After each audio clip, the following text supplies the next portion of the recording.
come up with what were the first rules, election rules that were deployed for the election petition of 2013. I come from a community, the Muslim community in Mogotio, and I think the larger Rift Valley, the larger Baringo, have held me in high esteem, and I have been their trustee for the longest time. We have been able to do a lot of work as a community. We have put up several mosques. We have been able now to put up water for use by these mosques and alleviate certain things about school fees and things for our Muslim community within Mogotio. Basically, I do not want to speak about the good things that I have done as a Muslim, because I expect my reward to come from God. But in the judiciary, I have served well as chair of several committees, including the chair of job evaluation and job description and evaluation, lastly, which was used by the Judicial Service Commission to negotiate with the Salaries and Remuneration Commission for the judiciary. Fair enough. Briefly, why do you think you are suitable for this position? Thank you, Mr. Chair. First, my first witnessing of an election was somewhere in 1988, which I was still a minor, but I witnessed an election where there was Mlolongo at the time. Having seen how parties would come with their photographs, hold them, a party candidate, their photographs will be on their head, and then people come to line up behind them, and then they would now tell others not to come and line up behind this candidate and push them to the others. I saw quite a number of malpractices around that time. My experience in Tana River was that there was ethnic clashes, but the underlying reasons that were there for those ethnic clashes had something evidently to do with the devolution system that the country was adopting, and there was a community that was feeling that it would miss out on leadership in this area, and therefore instigated violence so that there would be transfer of voters from one area to another. I think I'm suitable. I have held positions within the judiciary where I have discharged my responsibilities with utmost integrity and with efficiency and with professionalism. This job, before I applied, I had a discussion with people who matter to me, including my family and members of my family. And one of the things that was going around is that this is a very heavy position. This is a very tough job. And that even if you're a good man, chances are that you will walk out tainted. I said, this is the period where patriots step up and say that their country needs them.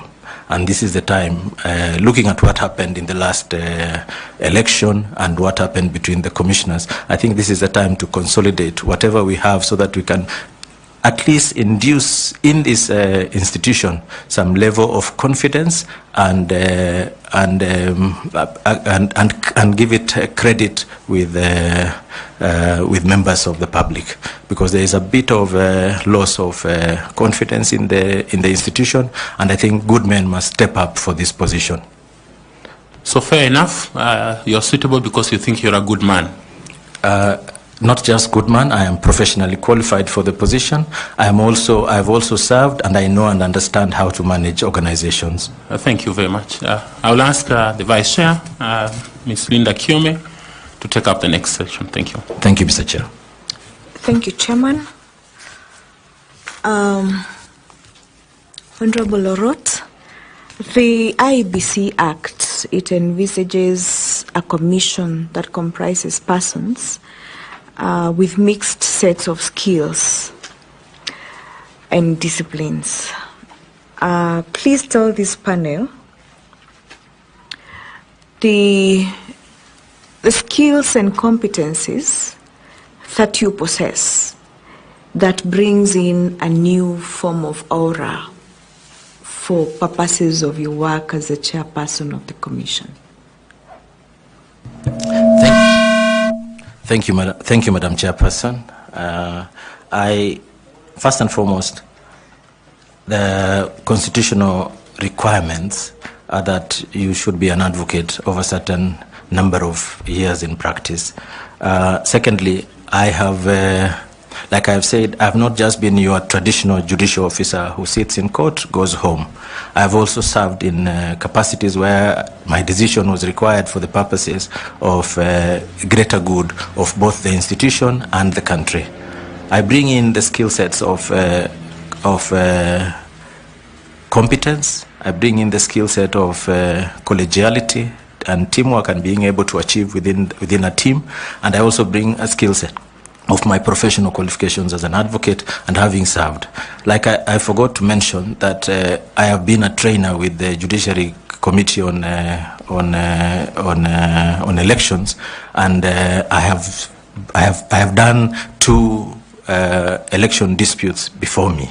And from then, from those 2 that I have been able to handle, I was able to mine what is some things that are important to bring changes into the institution of the IEBC.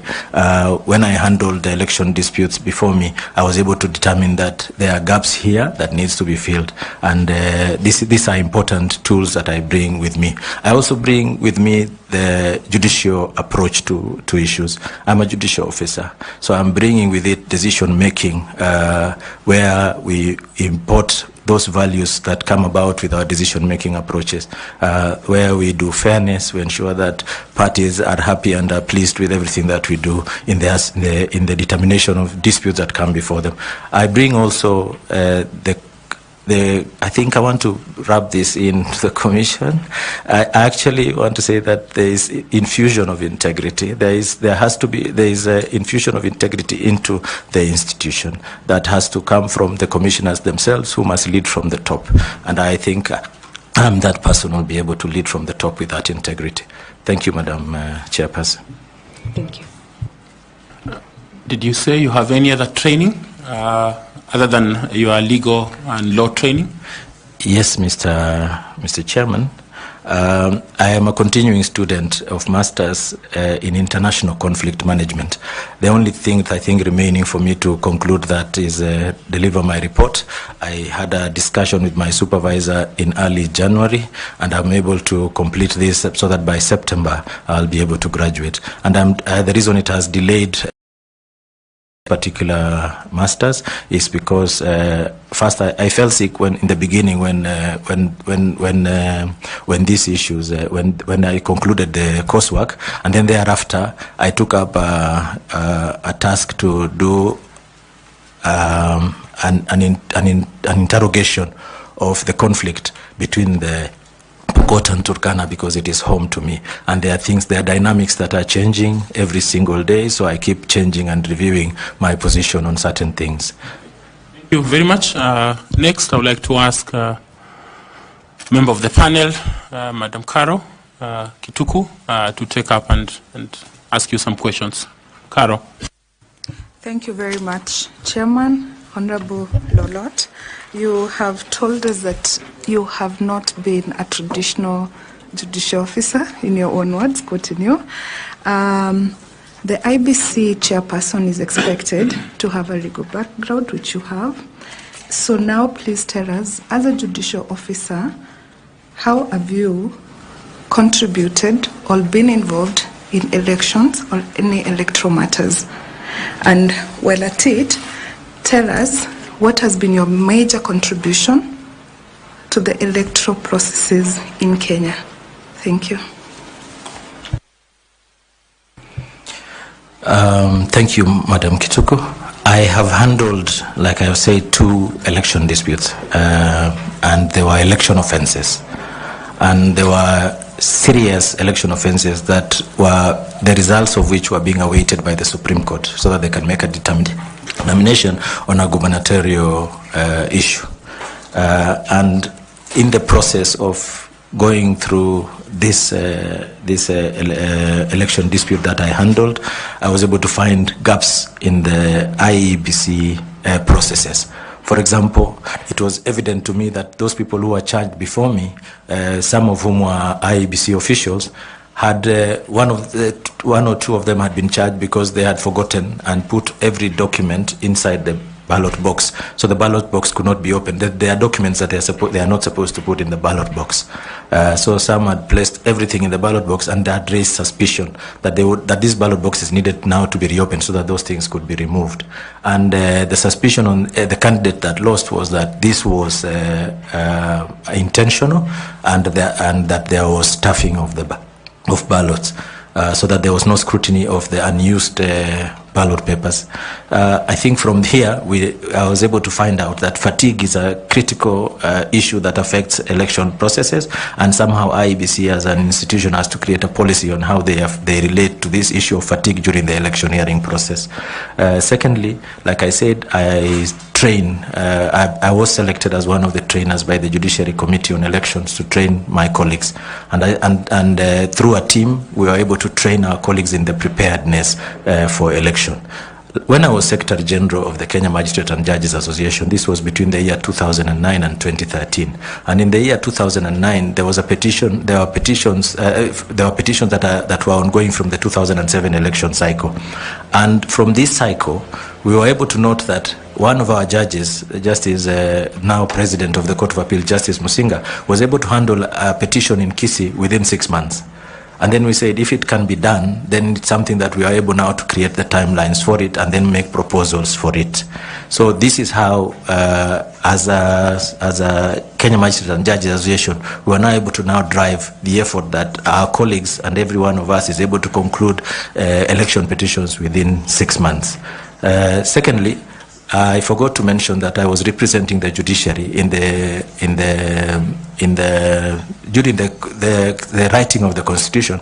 The Committee of Experts needed to consult with a group called the Reference Group, which incorporated professional bodies and other bodies of interest to the country, like TSC and others. So, Kenya National Union of Teachers and others. And in this process, when writing this constitution and those aspects on the election, I was able to make the contribution, having gone back to